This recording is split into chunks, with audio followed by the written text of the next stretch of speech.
Bueno, entonces decíamos que nosotros somos la iglesia de los últimos tiempos, ¿sí? No somos la iglesia de los santos de los últimos días, sino de los últimos tiempos. Pero estos son los últimos días, estos son los últimos tiempos. Y como dice Mateo 24, que el otro día lo estuve explicando en una célula, el adversario, una de las primeras cosas que trata de hacer, es convencer a las personas de que tienen 50 o 100 años por delante para resolver las cosas. Entonces, la primera mentira es la postergación de la resolución de cosas. Aunque sabemos que hay cosas que llevan más tiempo de resolverse porque son más complejas que otras. Pero si no lo puedo resolver en esta semana o en el mes que viene, y no estoy hablando de cosas de comunión de nivel 1, no estoy hablando de orar, sino de cosas que son un proceso. Hay cosas que van a llevar más tiempo, pero la resolución de las cosas las vamos a tener entendiendo los tiempos que estamos. Por eso 1 Timoteo 4 del 1 al 5, 1 Timoteo 4 del 1 al 5 nos habla un poco de los tiempos en los cuales estamos. Y son tiempos que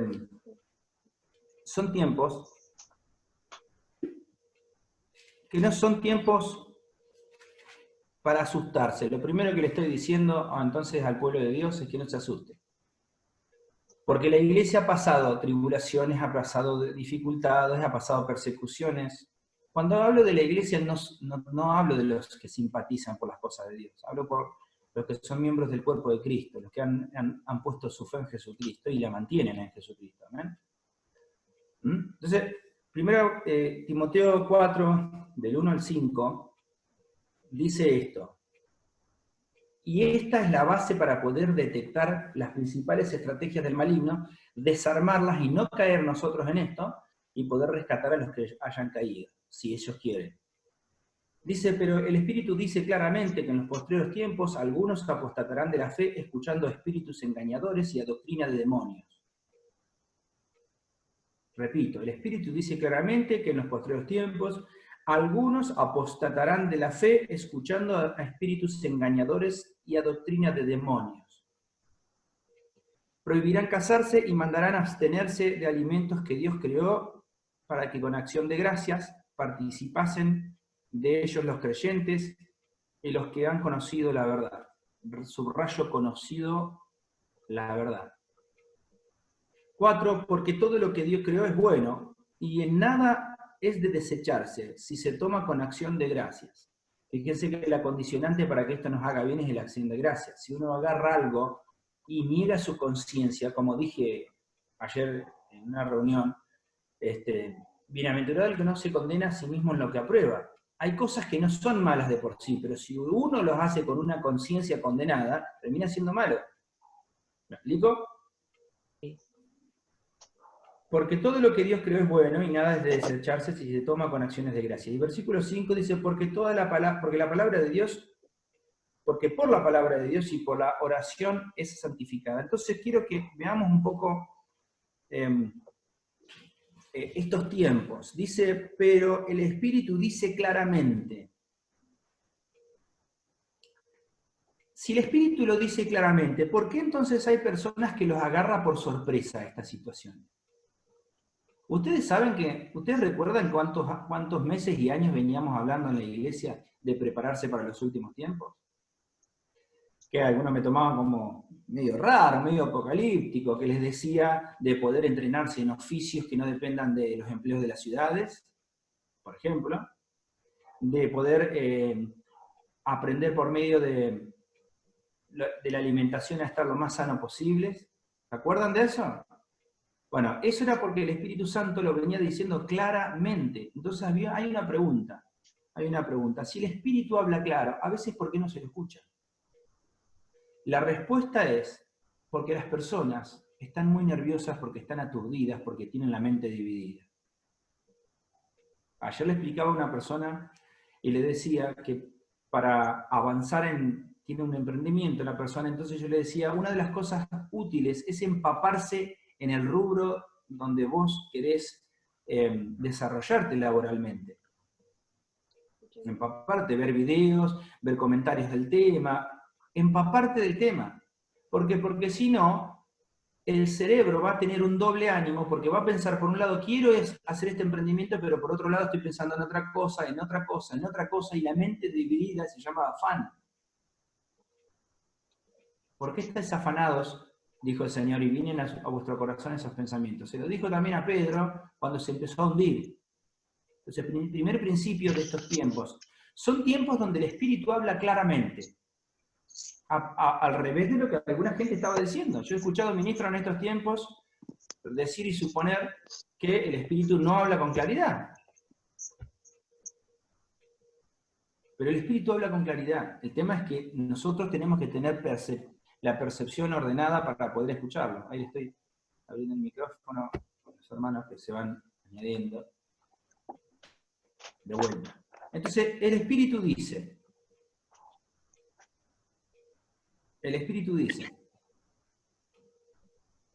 en segundo lugar, en los postreros tiempos. ¿Cuándo son los postreros tiempos? Son ahora los postreros tiempos. Son estos los postreros tiempos. Los postreros tiempos son ahora, y este es el tiempo de prepararnos para una eternidad.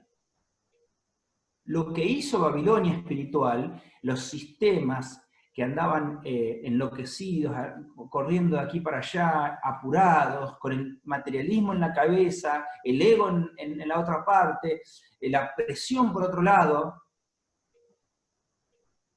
le hizo olvidar a las personas que hay en la eternidad. Ustedes saben que yo no hablo del infierno normalmente, nunca hablo. Muy poco, quiero decir. Porque yo entiendo que la motivación para que el cristiano ande bien no es el infierno. Sin embargo, Jesús, ustedes saben que menciona más veces el Gueinón que el cielo. Y si no existiese una realidad donde el alma que se pierde no puede estar con Dios, no hubiese venido Jesucristo a morir en la cruz. La vida cristiana no tiene que ver con buenas intenciones y buenos actos esporádicos, tiene que ver con un estado de cobertura espiritual que lo da el cuerpo de Cristo. Lo voy a repetir. Tiene que ver con un estado de cobertura espiritual que lo da el cuerpo de Cristo. Por eso van a ver tantas veces en la Biblia que dice, el cual murió por su cuerpo, que es la iglesia. Jesús no vino a enseñar cosas, hermanos. Jesús no es un enseñador, es el Salvador. Y entonces, cuando es el Salvador, preguntaríamos ¿de qué? ¿De qué? De una eternidad de condenaciones el Salvador. Nosotros muchas veces sacamos algunos principios de otra doctrina que tiene muchas cosas interesantes que ellos no han conocido mucho qué es esto, porque hasta donde ellos había sido revelado, ellos entendían el reino terrenal de Dios. Entonces muchas veces nosotros vemos una página X, el menorá de acá, y está bien, hasta el Nuevo Testamento está muy bien, pero lo que ellos entendían era el reino terrenal, por eso no entendían la continuidad del Espíritu, no entendían lo otro. Pero hay un destino para nuestra alma, y uno tiene que cuidar su alma, cuidar su espíritu. ¿Cómo lo cuida? Primero, dijimoslo, escuchando lo que el Espíritu dice. Te quiero hacer una pregunta. ¿Cuánto hace que no sentís la satisfacción de escucharlo al Espíritu? Yo te quiero decir, y recordar, mejor dicho, que cuando el Espíritu te habla, te va a dar paz y te da tranquilidad y te da claridad en las decisiones. Entonces, en estos tiempos, son tiempos de engaño. Son tiempos de engaño. Antes, el mal tenía a la gente engañada con el mundo. Entran en la iglesia, como no hacen un proceso de redención interna, sirven desde el cansancio, desde la frustración, desde la carne, y terminan cansados y terminan diciendo que el problema es el servicio y el problema es la iglesia. Bueno, salen del servicio de la iglesia y después terminan diciendo el problema de la iglesia que no me reintegra. ¿Te das cuenta? Satanás es un hábil maestro del engaño y lo primero que va a hacer, te va a alejar de tu fuente de salvación, que es el cuerpo de Cristo de la iglesia. Dije tu fuente de salvación. ¿Sí? No dije la obra de salvación, que es la muerte de Jesús en la cruz. Entonces, primero escuchamos lo que el Espíritu Santo dice claramente. Por eso es un hermoso tiempo para empezar y decir, Señor, en este tiempo difícil que está viviendo el mundo, quiero que me agudicen los oídos, quiero volver a escuchar tu voz, Señor, como cuando la escuchaba antes. Escuchamos el Facebook, escuchamos las noticias, escuchamos el fatalismo de las noticias, escuchamos la OMS, escuchamos. ¿Por qué no escuchamos el Espíritu Santo? Y alguno me puede decir, pastor, pasa que yo quiero escucharlo, pero no digo nada. Bueno, para eso se entra la persona en tiempos de ayuno. Y cuando te hablo de ayuno, no es un día de no comer nada. Porque el ayuno no tiene gracia. El ayuno no consiste en no comer algo. El ayuno consiste en todo el día estar buscando a Dios de forma reiterativa y de forma insistente. Y a veces es tan importante esa búsqueda de Dios que algunas personas que utilizaban esa hora y media, 2 para trabajar, la usan para orar. Por eso estaba el hecho de no comer. Porque no comer algo no produce una piedad distinta en el espíritu. Como lo está explicando ahí un poco el texto más adelante. Entonces, estamos en los postreros tiempos. Y analicemos un poco cómo es la descripción de los engaños que vienen por medio de estos espíritus. Dice, escuchando a espíritus engañadores y doctrina de demonios. Espíritu engañadores. Ustedes que en hebreo significa Shidin Sheker. Demonios conocedores que mienten. ¿Cómo? Para ver. Sí. Shidin Sheker, la palabra Shidin, que se tradujo por demonios, son seres conocedores. Son seres conocedores porque tienen miles de años de existencia. Entonces, algunas personas se basan en su autosuficiencia y creen que no van a caer, que no van a tropezar porque se sienten fuertes, porque tienen planificada una área o dos. Y no entendieron, como lo dije el otro día, que el reino del mal, y no te lo estoy diciendo, a ver, somos todos adultos, ¿no? Esto no tiene un espíritu, hermanos. Yo soy el primero con un espíritu de desarrollismo. Ustedes saben mi trabajo cuál es. Pero mentiría si no le estuviese diciendo lo que es parte central de la doctrina de la Escritura. El cual es cuidar las cosas de tu espíritu. Cuidar las cosas de tu espíritu. Entonces, Shidin Sheker tiene que ver con demonios mentirosos. Algunos de ustedes me dirán, pastor, yo no escucho a ningún demonio mentiroso. Yo no me cito, no tengo una cita con un demonio mentiroso. A ver, mañana voy escuchando un demonio mentiroso. Lo primero que hace el demonio mentiroso, los demonios mentirosos, estos espíritus que normalmente son sordos y mudos, por eso no se manifiestan, por eso son silenciosos, es trabajar con pensamientos en la cabeza. Y me temo que muchas veces el cristiano no se pregunta lo que pregunta, no pregunta lo que piensa. Usted sabe que un cristiano tendría que estar pensando en lo que está pensando, preguntarse, ¿qué estoy pensando? Cuando la mente se pone en automática, que a esto en neurociencia les llamamos el circuito narrativo. Te voy a decir un dato solamente de la neurociencia.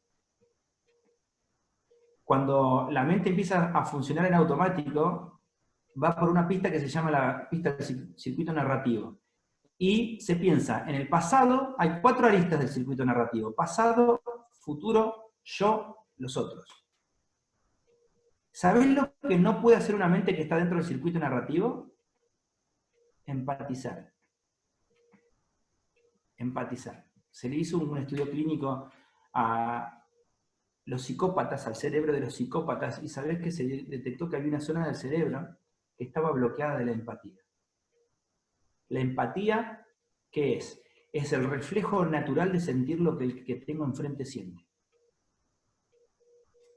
Y no te estoy hablando de ser enamoradizo a todas las personas, ¿eh?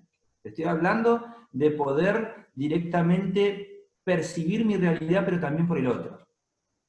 Así lo decía Pichot Rivière un poco. Lacan hablaba de otro poco de esto también.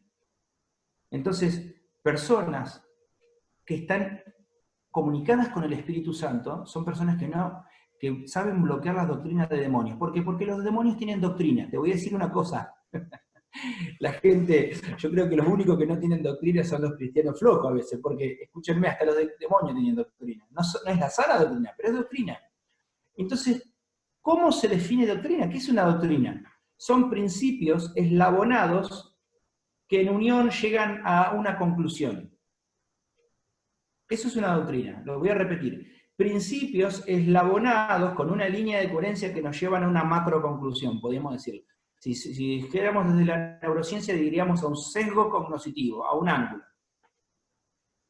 Una persona que tuvo una mala experiencia con una mujer se separa.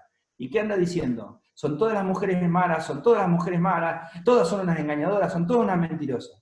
¿Por qué? Porque a lo mejor tuvo un engaño, ese engaño lo llevó a sufrimiento, el sufrimiento lo llevó a un proceso depresivo, vaya a saber qué. Entonces, están los principios y se hace un sesgo, sesgo desde la neurociencia, si quiero ser bíblico tengo que decir fortaleza, por eso dice la Biblia, nuestras armas son para la destrucción de fortalezas.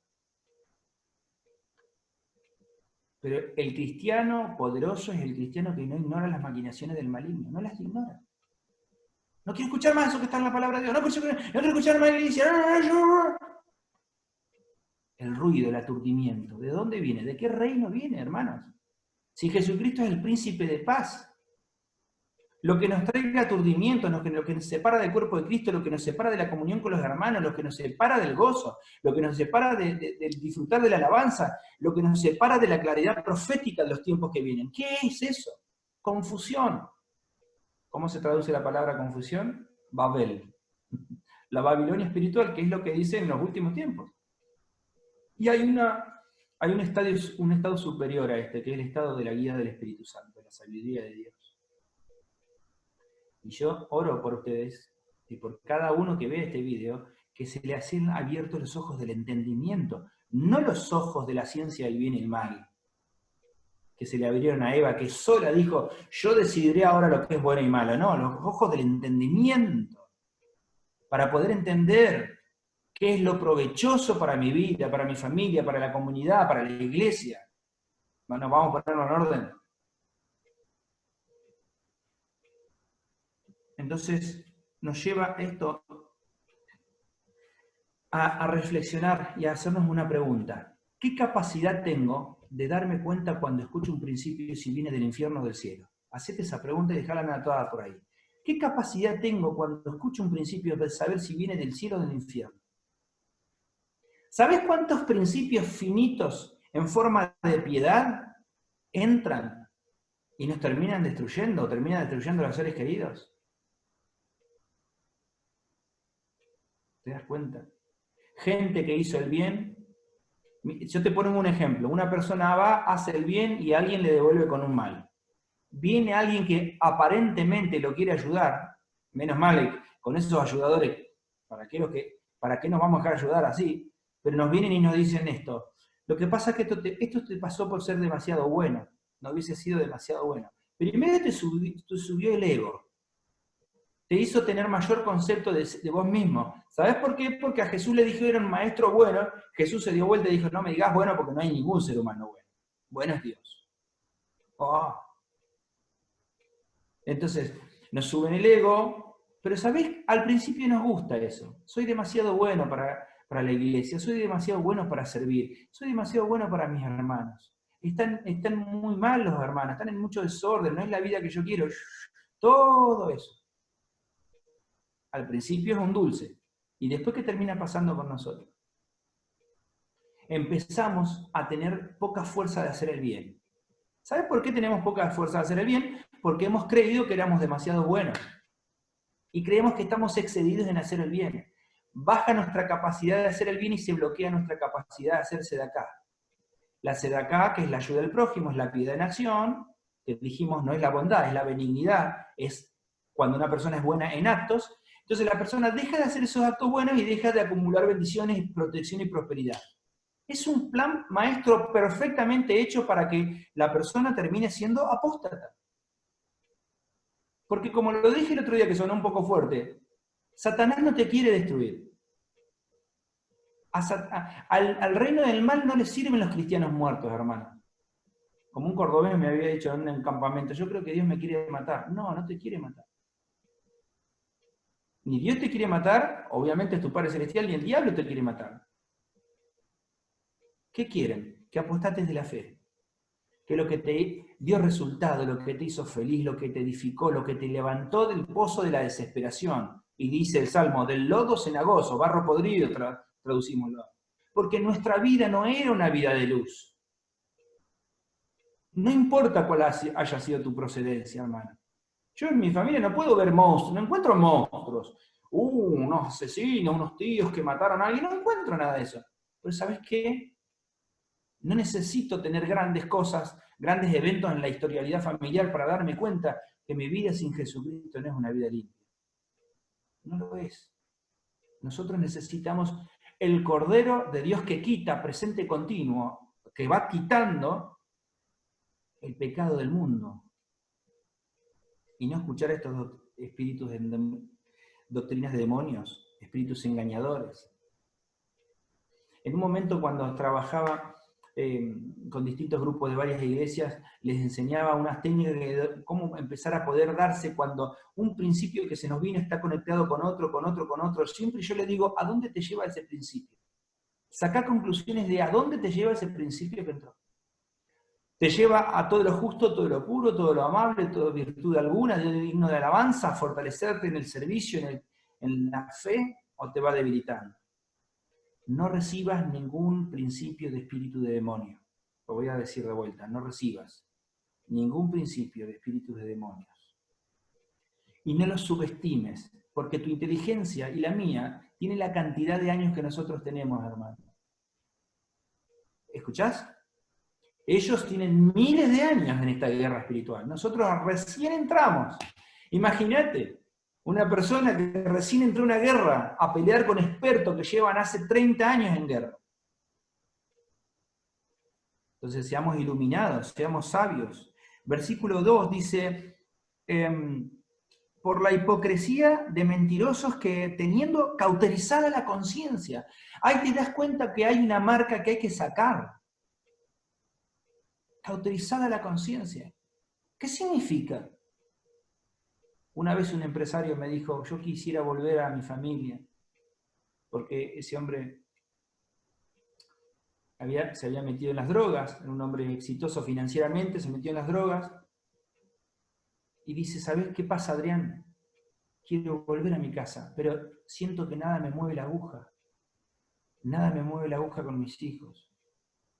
Nada me mueve la aguja. ¿Te das cuenta? Porque yo hablaba de hace un tiempo atrás, muchas veces también se lo digo a los varones, que sean ordenados, que busquemos el orden emocional, que seamos expresivos, porque si no nos expresamos bien nos vamos a expresar mal. Si no nos expresamos en el entorno que Dios nos puso, nos vamos a expresar en entornos que el mal nos prepara. Los duros. Y terminamos engañados. No hay varón duro, hermano. Hay varón endurecido, con entendimiento entenebrecido, con la conciencia cauterizada. Entonces necesitamos, ¿qué? Ablandar la conciencia de vuelta, hermano. Necesitamos ablandar la conciencia de vuelta, hermano. El reflejo de la autopreservación por medio de la dureza es una cosa engañosa. Volver a ser sensible, hermano, volver a ser sensible. Volver a ser sensible. Volver a poder ver a un pobre, y no es una cosa, un paquete que está en la ruta y uno ¡bum!, lo pasa. Es un ser humano que nos necesita. Y que nuestro Señor Jesucristo nos dijo, por cuanto tuve hambre y me diste de comer. Tuve sed y me diste de beber. El que no ve a Jesús en un pobre o en el que necesitado no lo puede ver nunca, entonces. Pastor, mi mente está bien. Estoy tranquilo, estoy tranquila. Cuidado con esa tranquilidad. ¿Será una tranquilidad que edifica o será el adormecimiento de la conciencia? Bendigamos nuestra mente con la palabra de Dios, con salmos, himnos y cánticos espirituales, con oración, con buenos pensamientos y por sobre todo, como lo había dicho al principio, ya tengo que terminar en 2 minutos, pero pensá en lo que estás pensando. Pensá en esto, pensá en lo que estás pensando y poder llevar tus pensamientos cautivos a la obediencia a Dios. Vas a ser feliz, vas a ser inteligente, se te va a desarrollar el DAT, ¿sí? El entendimiento, como dice la palabra de Dios, va a tomar buenas decisiones, vas a ayudar a otra gente, vas a prosperar en todas las áreas, que se llama éxito. Y versículo 3, prohibirán casarse, mandarán abstenerse de alimentos. Sin embargo, Dios creó todas estas buenas cosas para que con acción de gracias participamos de ellos, y los creyentes y los que han conocido la verdad. Hermano, cuando el corazón está entenebrecido, está endurecido, está sin sensibilidad, vos le hablás a la persona, es una maqueta que no reacciona a su corazón. La persona empieza a moverse en lo correcto e incorrecto, en lo que se vale y lo que no se vale. Prohibirán, es como Jesús le dijo, muchachos, ustedes colan el mosquito y tragan un camello. Se enojan porque una persona tiene un poquito así el escote, pero sin embargo no tienen amor hacia el prójimo. Se enojan por una característica y después condenan, o sea, no, hermano, el corazón tiene que estar sensible. Si exhortamos, lo hacemos desde el amor. Exhortamos desde el amor para la recuperación del otro, no como un palazo. Hay gente que necesita un cimbrón, pero siempre desde el amor, todo es así, desde el amor. Y termino diciendo lo que dice el versículo 4. Porque todo lo que creó Dios es bueno y nada es de desecharse si se toma con acciones de gracia. Es un tiempo de agradecimiento a Dios. ¿Qué hago, pastor, que estoy en mi casa? ¿Qué hago? Agradezca, agradezca. Entrar por sus puertas con acciones de gracias, por sus atrios con alabanza. Si sentís que ya no tenés ganas de avanzar, ganas de ir, ponete a hacer una lista. Había una canción muy vieja, muy linda, decía, bendiciones cuántas tienes ya. Mirá, te la voy a cantar, voy a desafinar un poquito. Total tenés un minuto para, vas a resistir un minuto. Dice, bendiciones cuántas tienes ya, bendiciones Dios te manda más. Bendiciones, te sorprenderás cuando veas lo que Dios por ti hará. Y te vas a sorprender cuando te pongas a ser consciente de todas las bendiciones que Dios hizo por tuyo en el pasado. La bendición de este tiempo es trabajar en la obra. Trabajar. No está separado el trabajo secular del trabajo espiritual. No hay esa separación. No escuchemos a doctrina de demonios.